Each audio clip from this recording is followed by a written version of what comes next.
करायचं काय? अरे गद्दारांचं करायचं काय? अरे गद्दारांचं करायचं काय? दादा, सगळ्या फुटीर खासदारांना जे शिंदे गटात चाललेत असं दिसतंय त्यांना इथे फाशी दिलेली दिसतीये. बंद करा ना माईक.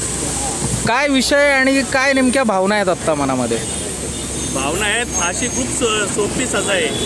यांचं चौरंगा करून यांना रस्त्यावरती फेकले पाहिजेत. या असे गद्दारी करणारा प्रत्येक कुठल्याही पक्षाचा असू दे, जनता त्यांना आपल्या ज्या पक्षाकडून थांबला त्या पक्षाला निवडून देत असते आणि हे पैशासाठी दुसऱ्या पक्षामध्ये जाऊन त्या पक्षाची वाट लावतात.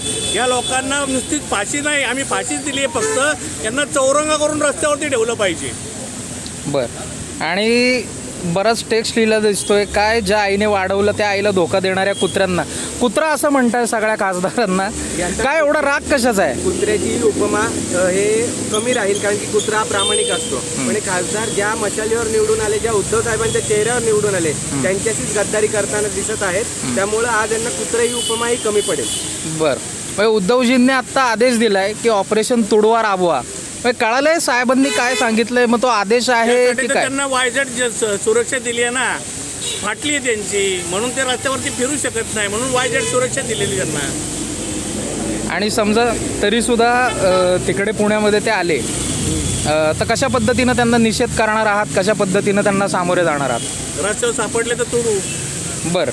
आणि तुडू म्हणजे तुडूच ना, आणखीन काय वेगळं काय करायचं? काय काय म्हणतो?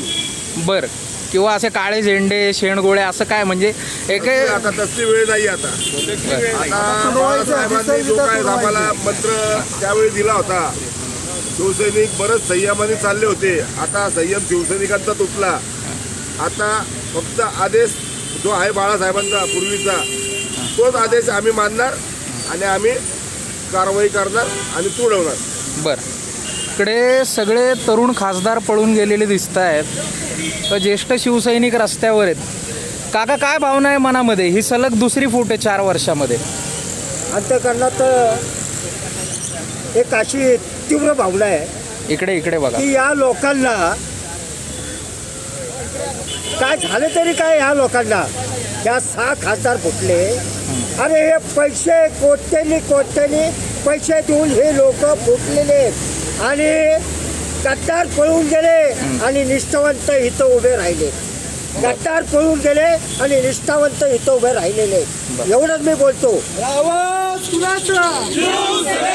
ही ताकद कुणाची? उद्धव बाळासाहेब ठाकरे आगे बढो.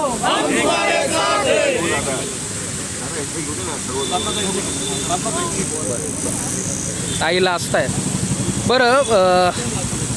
परवा जाताना खासदारांनी प्रतिक्रिया दिलेली आहे की उद्धव साहेब वेळ देत नाहीत.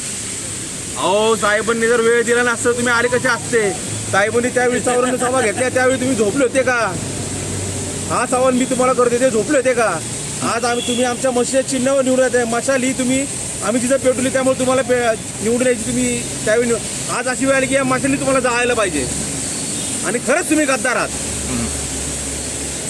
आता इथून पुढे हे आंदोलन कसं चालणार आहे? आज दिसतंय तुम्ही फाशी दिलेली आहे, हे दिलंय, पण लॉंग टर्म्समध्ये कशा पद्धतीनं त्यांना आपण हे करणार? साहेब जो आधी दिसतो आम्ही पाळणार. साहेब म्हणले तुडवा तर आम्ही त्यांना घरात जाऊन तुडू.